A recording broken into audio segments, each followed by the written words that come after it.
បាទសួស្តីអ្នកទាំងអស់គ្នាជួបគ្នាម្ដងទៀតជាមួយនឹងរឿងកំពូលអ្នកប្រយុទ្ធនៅក្នុងពិភពនិមិត្តរដូវកាលទី1ភាគទី23ទាំងអស់គ្នាហ្នឹងហើយសម្រាប់គ្នាយើងដែលត្រូវធ្វើដំណើរឆ្ងាយចេញទៅខាងក្រៅកុំភ្លេច sunscreen ហើយនឹងអាវក្រៅឲ្យបានជាប់ថ្ងៃនេះមេឃក្តៅខ្លាំងមែនតើផ្ទះ admin low ទៅដល់40អង្សាផ្ទះដបូ in ប៉ាន់ទៀតហើយអ្នកទាំងអស់គ្នាសាកសម័យមើលទៅអញ្ចឹងគ្នាយើងថែទាំស្បែកឲ្យមែនតើសម្រាប់ UV វាក្តៅអញ្ចឹងគឺវាហានិភ័យខ្លាំងមែនតើសម្រាប់ទៅលើស្បែកស្ងួតតោះយើងចូលសាច់រឿងទាំងអស់គ្នាចាប់ផ្ដើមនៃសាច់រឿងពីការដោះត្រាឃុំក្រងរបស់បិសាចទូសិនចៅហ្វាងនិយាយថាបិសាចម្នាក់ហ្នឹងគឺពិតជាខុសខើខ្លាំងមែនទែនបូជាសមាជិកគ្រួសារដោយមិនប្រព្រឹត្តភ្នែកម៉ូឈីទាញដំបងមកប្រើប្រាស់យុទ្ធសិលទៅឃុំក្រងចៅហ្វាងថែមទាំងនិយាយទៀតថាចៅតូចសម្រាប់ថ្ងៃនេះអ្នកណាដែលរៀបរៀងការភ្ញាក់របស់លោកម្ចាស់ទូសិនគាត់នឹងបញ្ជូនគេទៅជួបជាមួយនឹងយមរាជថ្ងៃនេះឯងគឺជាមនុស្សដំបូងគេសម្រាប់ការបូជាស្របពេលធម្មពលចាប់ខ្លួនរបស់ចៅហ្វាងជាប់ឬមិនរួចម៉ូឈីកំរើកបន្តិចចាប់ចៅហ្វាងបោះចូលទៅក្នុងត្រាឃុំក្រងលីងអឺនិយាយថាកុំអីចៅហ្វាងស្របពេលដែលត្រាបើកស្រូបយកចៅហ្វាងចូលទៅខាងក្នុងឈីងស៊ွန်មិនបង្អង់យូរលោតចូលទៅតាមព្រឹត្តិចារស៊ុនឡោស្រែកប្រាប់ថាកុំអីហងឡោប្រាប់ថា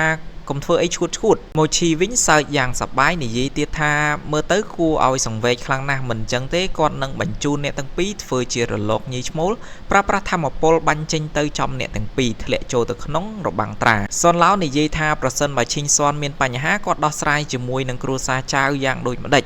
ណានកុងលីងវិញទៅអង្វរប្រាប់ថាត្រូវតែជួយគាត់ព្រឹត្តិចារគូសុនប្រាប់ទៅកាន់អ្នកអង្គម្ចាស់ពួកយើងមិនអាចឲ្យបិសាចទូសិននឹងរួចផុតពីការឃុំក្រងបានទេណានកុងជាវត្រាស់បង្គាប់ឲ្យទាហានទាំងអស់ស្ដាប់បញ្ជាវាប្រហារទៅលើការបង្កើតក្បួនស្របពេលដែលទាហានទទួលបញ្ជាត្រៀមព្រួញនៅក្នុងដៃបាញ់សម្ដៅទៅកាន់ក្បួនគ្រួបព្រួញដូចជាទឹកភ្លៀងកងទ័ពសម្រុកចូលទៅកាន់វាយប្រហារព្រឹត្តិចារគូសុនហោះចូលទៅប្រាប់ខាគាត់ទៅដែរម៉ូឈីនិយាយថាមនុស្សមិនប្រមាណខ្លួនគិតថាខ្លួនឯងអាចរៀបរៀងបានមែនទេក្រវិះដំបងហោះចូលទៅដៃនឹងដំបងប៉ះទង្គិចគ្នាព្រឹត្តិចារគូសុនកាប់ដៅខ្វែងចេញទៅម៉ូឈីក្រវិះផុតព្រឹត្តិចារស៊ន់នឹងហួងមកពីក្រោយរួមកម្លាំងគ្នាដាក់មួយដៃធ្លាក់ក្ពាកកាប់មកពី3ត្រឡប់កាន់មកកាន់ខាងឈីងស៊ន់វិញយកដាវកាប់ចុះកាប់ឡើងចៅហ្វាងលោតទៅចាប់គិចផុតពីថ្មដែលកំពុងតែធ្លាក់ចៅហ្វាងប្រញាប់3ថែមទាំងនិយាយទៀតថាត្រាឃុំមួយនេះសំបីតែកងទ័ពរបស់នគរលីយ៉ាងក៏មិនអាចបំបែកបានផងពួកយើងមិនបាច់ខំប្រឹងនាំតែខាតកម្លាំងអី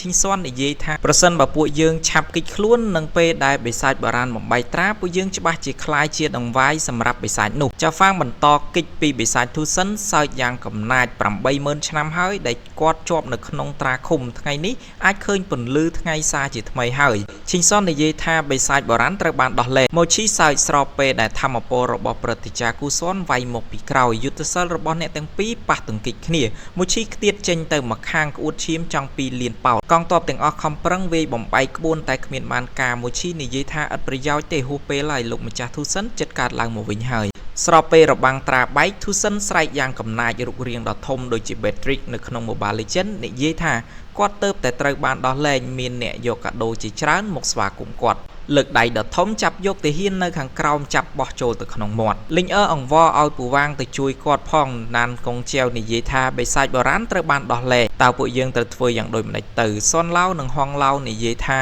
បើមិនរត់មានតែឈួតលីងអឺអោបដៃថែមទាំងប្រាប់ថាបិសាចទៅតែភ្ញាក់រាងកាយខាងក្រោមនៅមិនទាន់ដោះលែងនៅឡើយដូច្នេះពួកយើងនៅមានឱកាសព្រឹត្តិចារ្យគូសិនមិននិយាយច្រើនហោះចូលទៅខាងមុខប្រើប្រាស់ក្បាច់កំបិតភ្លើងប្រហារបិសាចកាប់ចេញទៅធ្វើឲ្យធូសិនដាច់ផ្ងាធូសិននិយាយថាស្រមោចហ៊ានតតាំងជាមួយនឹងខ្ញុំវាយមិនប្រមាណមៀតទះមួយដៃចុះមកព្រឹត្តិចារ្យគូសិនគិចផុតបញ្ចេញកម្លាំងដ៏ខ្លាំងស្រែកថាឈាមគឺជាខ្លឹមសារនៃជីវិតបង្កើតចេញឆ្នាំងដ៏ធំមួយបញ្ជាឲ្យទៅទប់ទល់ជាមួយនឹងក្រញាំដៃរបស់ធូសិនអ្នកនៅខាងក្នុងកំពុងតែគិចថ្មធ្លាក់ចៅហ្វាងនិយាយថាបើនៅតែបែបនេះប្រហែលជាពួកគេមិនអាចរស់បានទេគាត់ត្រូវតែរកវិធីដើម្បីបិទចំណុចកណ្ដាលឬក៏ត្រាឃុំរបស់បិសាចធូសិនស្រែកសួរទៅកាន់ប្រព័ន្ធតើមានវិធីអ្វីដោះស្រាយជាមួយនឹងស្ដេចបិសាចបុរាណនេះបានស៊ីស្ទឹមចេញមកប្រាប់គាត់ណែនាំឲ្យឆាប់រត់ដើម្បីរក្សាជីវិតក្រៅពីលំពែងប្រហារព្រះគ្មានវត្ថុណាអាចប្រហារបិសាចនេះបានទេចៅហ្វាងចាប់ស៊ីស្ទឹមមកចិត្តស្រែកសួរលំពែងប្រហារបិសាចស៊ីស្ទឹមប្រាប់ថាកម្លាំងឯងនៅទាបពេកកុំថាឡើយដក តែធ្វើឲ្យរង្គើក៏មិនរង្គើផងចាហ្វាំងទីងមកវិញនិយាយអត់ប្រយោជន៍អីច្រើនម៉េះមិញមិនឆាប់ប្រាប់ថាលំពេងនោះនៅទីណា System ងាកទៅក្រោយប្រាប់ថានោះនៅខាងក្រោមជើងរបស់បិសាចទូសិនតារាបណាឯងអាចដកបានបិសាចទូសិនមិនមែនជាដៃគូរបស់ឯងទៀតទេចាហ្វាំងចាប់ System មកថើបពីបេកសើតប្រាប់ថាឯងមិនដែលធ្វើឲ្យគាត់ខកចិត្តនោះទេបោះ System ទៅមកខាងរត់សម្ដៅទៅរកលំពេង System ថាមិនបានធ្វើឲ្យខកចិត្តស្អីតាំងពីដើមរហូតដល់ឥឡូវវាយតែខ្ញុំនោះឈិញស៊ុនសួរតាលោករតនាចាហ្វាំងហៅឲ្យទៅតាមគាត់ចាហ្វាំងប្រើប្រាស់កណ្ដាប់ដៃយៈមហាកម្លាំងដើម្បីដកលំពេងប្រើមួយដូចជាមិនរកើថែមមួយចំហៀងទៀតតែហាក់ដូចមិនកម្រើក System ប្រាប់ថាគាត់បានប្រាប់រួចមកហើយថាកម្រិតរបស់ឯងនៅទៀបនៅឡើយតែរង្គើមិនរង្គើផងកំថាឡើយដកចាហ្វាំងថាត្រូវតែមានវិធីទុកពេលឲ្យគាត់គិតសិនស្របពេលដែលចាហ្វាំងកំពុងតែគិតសាច់រឿងរបស់យើងក៏បានចប់មកត្រឹមនឹងអរគុណអ្នកទាំងអស់គ្នាដែលបានតាមដានទស្សនាយើងជួបគ្នានៅវីដេអូក្រោយទៀតជម្រាបលាបាយបាយ